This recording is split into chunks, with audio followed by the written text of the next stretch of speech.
All right, let's jump right in. Today, we're diving into a breathtaking cinematic explainer of what's called the Seven Solitudes. It's this profound cartography of self-overcoming.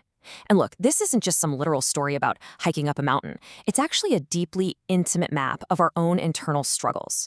We're going to explore this incredible mythological journey of a climber, shifting from desperately seeking the world's validation to discovering a terrifying, yet completely joyful inner autonomy.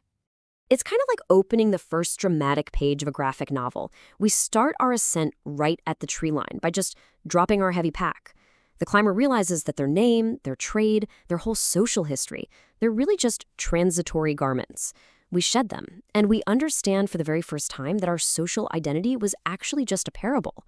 A hollow story we've been telling ourselves, just to keep the wolves of the unknown at bay.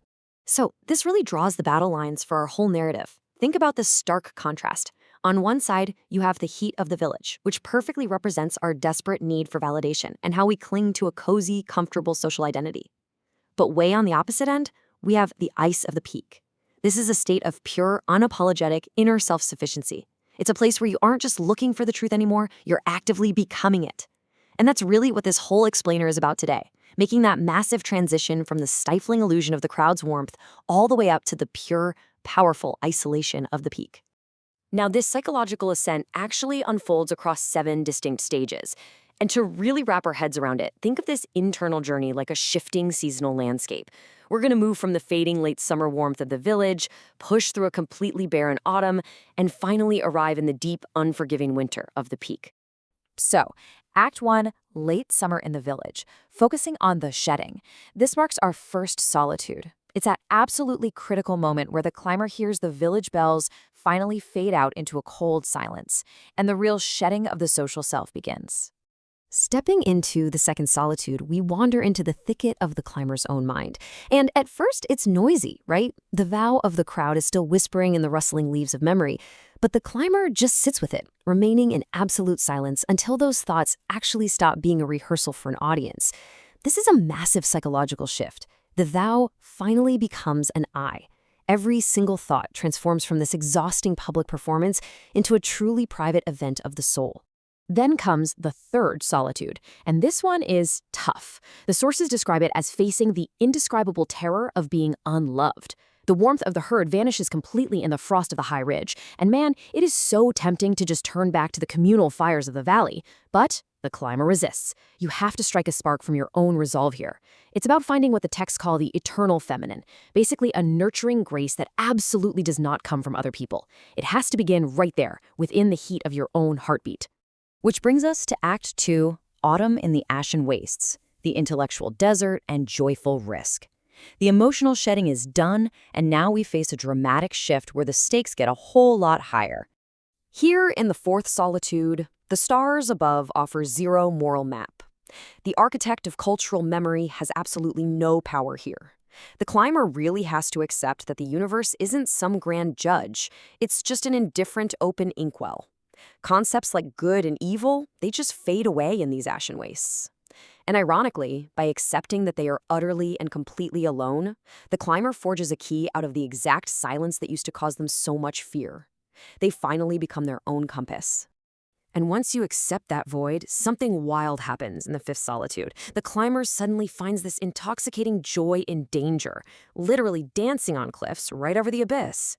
Up at this altitude, truth isn't some final, boring destination to be reached. Instead, it becomes a rhythmic overture.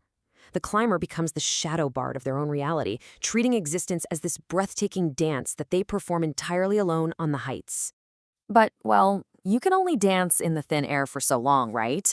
The extreme high altitude eventually takes its toll, and that drops us into the sixth solitude.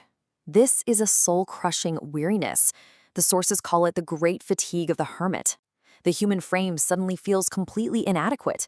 The climber feels like a bridge that's just breaking under the sheer weight of his own wisdom, acting as the lore keeper of the fallen, practically begging for some external strength to hold him up. It's exactly here that the climber becomes trapped in what the texts powerfully call a sublime prison. They're way too far from other people to ever be understood, but tragically, they still cling to the mountain as a mirror for their own superiority.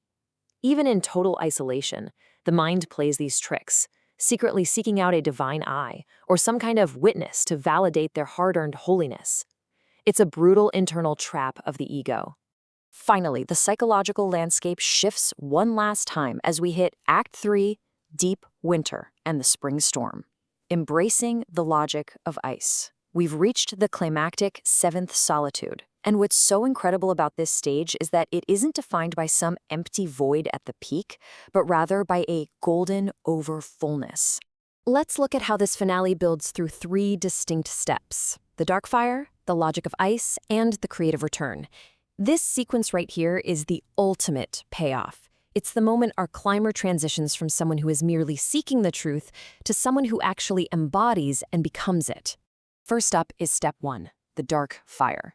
To even enter this final solitude, the climber has to pass through the 7th gate, which officially shatters that mirror of truth they were desperately clinging to back in the sublime prison. By letting go of the need for an audience entirely, the individual ignites this self-willed dark fire.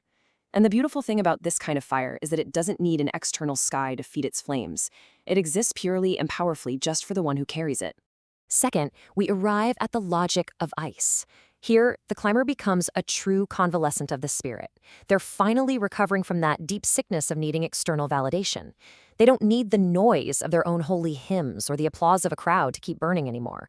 Instead, they find a more honest light in, paradoxically, the light of the wound that will not heal. By finally saying yes to the isolating logic of ice, they achieve a permanent, unbreakable self-sufficiency. And that leads seamlessly right into step 3, the creative return. Having reached the absolute pinnacle of self-overcoming, the harsh winter gives way, and a triumphant spring storm breaks. The climber isn't lonely anymore.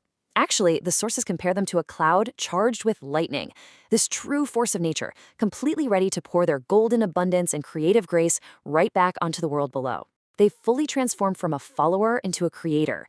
This incredible epic leaves us with one really profound cliffhanger as we wrap up this explainer. If you shed the warmth of the crowd today, what dark fire would you ignite in the ice? I mean, why does this matter for you?